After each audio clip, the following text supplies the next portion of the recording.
go.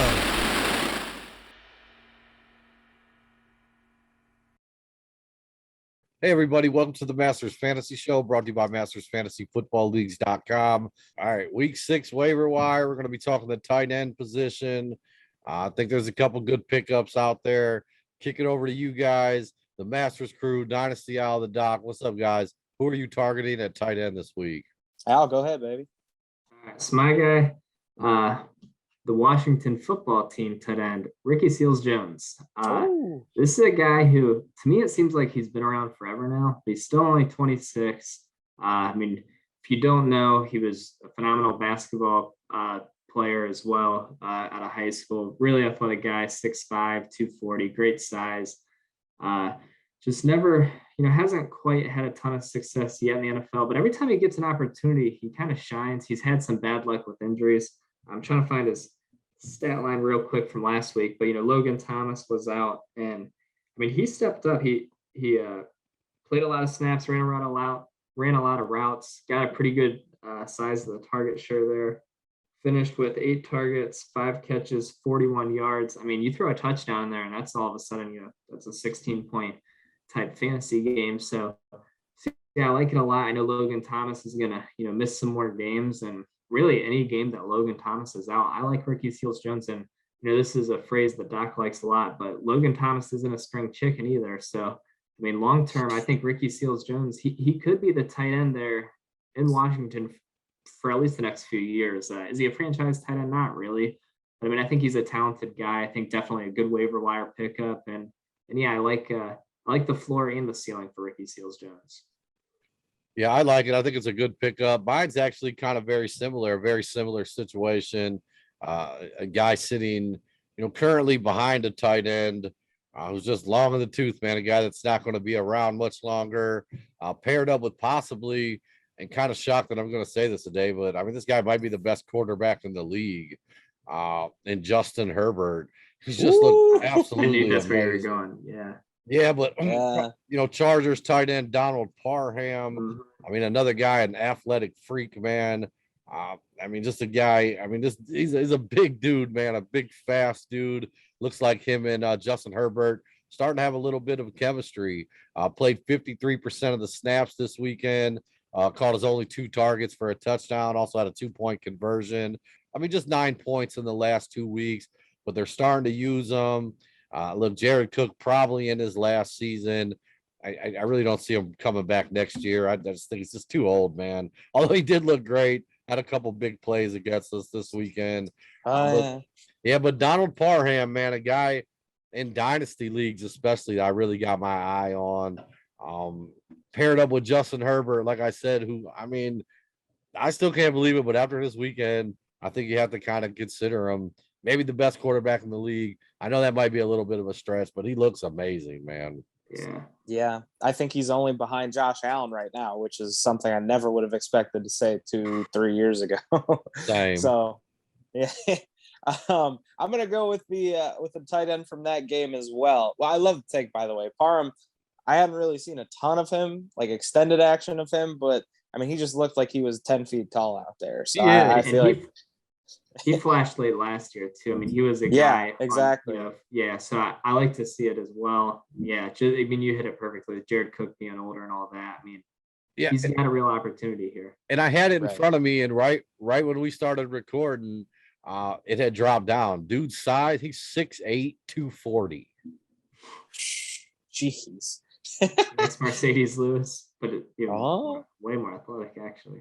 I like that. Yeah, 6'8", 240, and he can move, man. Like, yeah, that's a big mismatch if he keeps building that chemistry. Right. And like I said, for me, it's probably more of a dynasty take, but I mean, 53% of the offensive snaps at tight end this weekend. So, yeah. Before the doc goes, I just want to give a quick just shout out to Mercedes Lewis out there, still playing at 37 years old. Drafted in 2006. Here we are, 15 years later. 6'6", 267. What a guy. Horse. Mercedes what a Lewis. horse. It's so fun to watch him get the ball still. Yeah. He still looks massive. Yeah. Just not quite as fast. But I'll go with like I said, I'm going with another tight end from that game. I guess I shouldn't say the other because this is technically the Browns' backup, but I'm going to go with David Njoku. He was, targeted 7 times, caught all 7 of them for 140 some yards and a touchdown.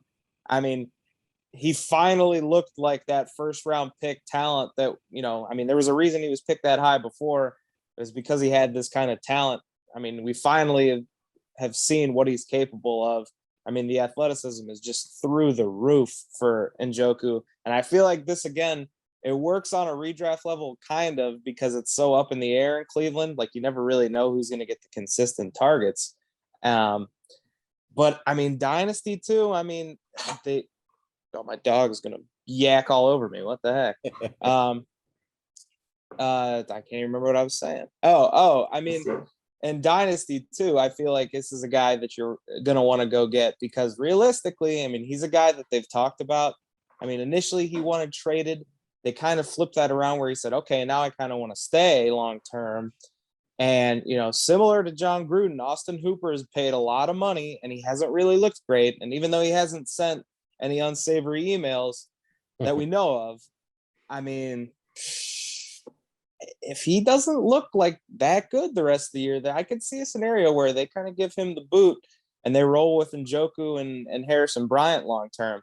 So, I mean, from a dynasty perspective, I feel like you got to at least take a flyer on Njoku now, but I feel like most people might be starting to think the same thing. Redraft-wise, though, I mean, if he starts being like the lone pass-catching option at tight end, I mean, Hooper doesn't get a ton of targets, but I mean, if he becomes that top tight end target for the Browns with his athleticism and his ability to make things happen after the catch, I mean, you got to love the upside for David Njoku. Yeah, I'm with you. I mean, he looks the part. He looks pretty amazing out there. And I'm out on Hooper. I'll be honest. Even the last couple of weeks, I think it wasn't but 2 weeks ago, we recommended him, after the Landry injury. I just thought some more targets would be going his way. Odell's not getting the ball. Hooper's not getting the ball. And it's funny because, and I don't know if Hooper's still the top tight end paid in the league. I know he's up there, though. I know he was 2 years ago. And I was just scratching my head like, I mean, is Hooper out here laying pancake blocks that I'm just not seeing? Like, I don't know. It's just not working out. I'm out on Hooper. Yeah. I like to take Doc. Yeah, thank you. And similarly too, I mean, it's worth looking at Harrison Bryant too for the same reasons. I mean, he's going to have more of a role next year too, and Stefanski loves using tight ends. So, right. I mean, yeah. Only thing I have to add on that is just how Nasir Adderley bounced off of Njoku on that 70-yard touchdown. I mean, just looked like boys playing with men. Yeah, absolutely. He just looked like a completely different level of athlete. Yesterday. Yeah. Jeez, gosh, it feels like eons ago. It does. Yeah, tough loss for us yesterday. Fun game to watch, though. What? Hey, man, who knows? Maybe 2 tight ends you could pick up in Dynasty, maybe even a redraft this year come out of that game. As always, guys, thanks so much for watching. If you could hit the like and subscribe button, love for you to come be a part of the Masters family. We're running drafts Wednesdays and Saturdays, weekly drafts. If you like the daily stuff, the stuff definitely challenging. Definitely a lot of strategy goes into these drafts. So check us out, mastersfantasyfootballleagues.com. Love to have you. Any last words, guys? Thanks for listening. Yep. Thanks for listening, folks.